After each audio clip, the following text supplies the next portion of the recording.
ഇന്ന് നമ്മളോട് ഉണ്ടാക്കിയിരിക്കുന്നത് നല്ല അടിപൊളിയായിട്ടുള്ള ഹെൽത്തി ആയിട്ടുള്ള ഒരു ഐറ്റമാണ്. അതായത് ബ്രേക്ക്ഫാസ്റ്റായിട്ടും സ്നാക്കായിട്ടും ഒക്കെ കഴിക്കാൻ പറ്റിയ നല്ല അടിപൊളിയായിട്ടുള്ള ഹെൽത്തി റാഗി അടയാണ് ഇന്ന് ഉണ്ടാക്കിയിരിക്കുന്നത്. വളരെ ടേസ്റ്റി ആയിട്ടും വളരെ ഹെൽത്തി ആയിട്ടുമാണ് ഉണ്ടാക്കിയിരിക്കുന്നത്. ഈ ഒരു അട ഷുഗർ പേഷ്യൻസിനോ അല്ലെങ്കിൽ അനീമിക് ആയിട്ടുള്ളവർക്കൊക്കെ ഇത് കഴിക്കാൻ പറ്റുന്ന ഒരു നല്ലൊരു ഐറ്റമാണ്.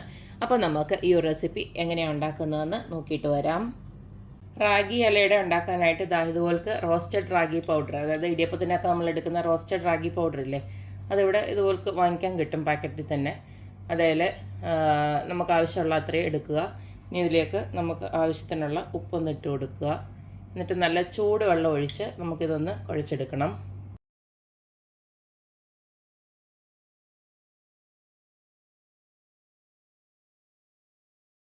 റാഗി ഇടയ്ക്ക് ഒരു ഫില്ലിംഗ് ഉണ്ടാക്കാനായിട്ട് ഇതായത് ഒരു 2 നേന്ത്രപ്പഴം ഞാൻ റെഡിയാക്കി വെച്ചിട്ടുണ്ട്. നമുക്കൊരു പാനിലോട്ട് ഇട്ട് കൊടുക്കാം. ഇതിലേക്ക് ഞാൻ മധുരത്തിന് ആവശ്യമായിട്ടുള്ള ശർക്കര പൊടിയാണ് ഇട്ട് കൊടുക്കുന്നത്. ഇതാകുമ്പോൾ അരിച്ചൊഴിക്കേണ്ട കാര്യമൊന്നുമില്ല. നിങ്ങൾ ശർക്കര പാനിയാക്കിയിട്ടുള്ളതെങ്കിൽ അരിച്ചൊഴിച്ചിട്ട് ഉരുക്കിയിട്ട് അരിച്ചൊഴിക്കണം. എന്നിട്ട് അതുപോലെ ഇട്ട് കൊടുത്താൽ മതി. ശർക്കര കിടന്നതെല്ലാം നല്ലതായിട്ടൊന്ന് വരണ്ട് ഇതുപോലൊന്ന് വെന്ത് വരുമ്പോൾ നമുക്കിതിലേക്ക് കുറച്ച് തേങ്ങയോട് ഇട്ട് കൊടുക്കാം.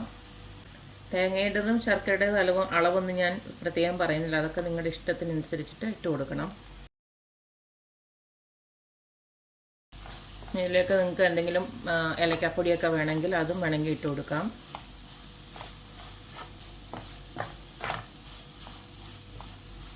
ഫില്ലിംഗ് ഇവിടെ റെഡി ആയിട്ടുണ്ട്. ഇനി സ്റ്റൗ ഓഫ് ചെയ്യാം.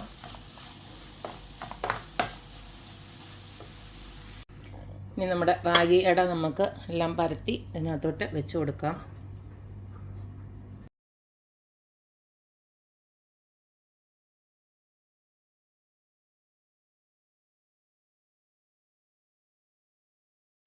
ഇങ്ങനെ ഓരോന്നും ആക്കി എടുത്ത് വെച്ചാൽ മതി.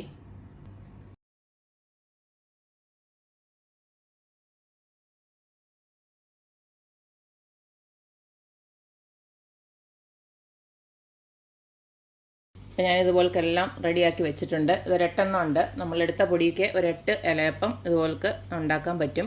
ഇനി ഇത് നമുക്ക് ആവി കയറ്റിയിട്ട് നമുക്ക് വേവിച്ചെടുക്കാം. അതുപോലെ തന്നെ ഇതിൻ്റെ ഫില്ലിങ് പഴമൊന്നും വേണമെന്ന് ഒരു നിർബന്ധമില്ല. തേങ്ങയും ശർക്കരയും ഒക്കെ ആയാലും കുഴപ്പമൊന്നുമില്ല. അതുപോലെ തേങ്ങയും പഞ്ചസാര ഇടുന്നവരുണ്ട്. അതൊന്നും ഒരു വിഷയമല്ല. നിങ്ങളുടെ ഇഷ്ടം അനുസരിച്ചിട്ട് ആക്കി കൊടുത്താൽ മതി. ഇനി നമുക്കത് സ്റ്റീം ചെയ്തെടുക്കാം. ഇഡ്ഡലി പാത്രത്തിലോട്ട് ഞാൻ വെള്ളം വെച്ച് കൊടുത്തിട്ടുണ്ട്. ഇതുപോലൊക്കെ വെച്ചതിന് ശേഷം ഇത് ഓരോന്നങ്ങോട്ട് വെച്ച് കൊടുക്കാം. ഒരു 10-15 മിനിറ്റ് ഞാൻ റാഗിയുടെ ഇതുപോലെ തന്നെ സ്റ്റീം ചെയ്യാൻ വെച്ചിട്ടുണ്ടായിരുന്നു. ഇപ്പം നല്ലതായിട്ട് വെന്ത് കിട്ടിയിട്ടുണ്ട്. കണ്ടില്ലേ, നല്ല പെർഫെക്റ്റ് ആയിട്ട് തന്നെ നല്ല സോഫ്റ്റ് ആയിട്ട് തന്നെ കിട്ടിയിട്ടുണ്ട്.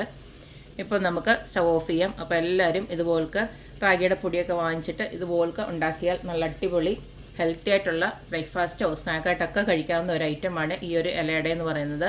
അത് നമ്മൾ എണ്ണയും കാര്യങ്ങളും ഒന്നും ഇല്ലല്ലോ, എല്ലാം നല്ല ഹെൽത്തി ആയിട്ടുള്ള കാര്യങ്ങളാണ് ചേർത്തിരിക്കുന്നത്. കുട്ടികൾക്കാണെങ്കിലും വലിയവർക്കാണെങ്കിലും ഇതൊക്കെ ഇഷ്ടംമാതിരി കഴിക്കുകയും ചെയ്യാം. അപ്പോൾ എല്ലാവരും ഇതുപോലൊക്കെ ഒന്ന് ട്രൈ ചെയ്ത് നോക്കുക, അഭിപ്രായങ്ങൾ അറിയിക്കുക. അപ്പോൾ എപ്പോഴും പറയുന്ന പോലെ തന്നെ എൻ്റെ റെസിപ്പീസ് ഇഷ്ടമുള്ള എല്ലാവരും please like, share and subscribe. അപ്പോൾ ഇനി ഒരു അടിപൊളി വീഡിയോ ആയിട്ട് വരുന്നവരേക്കും ബൈ.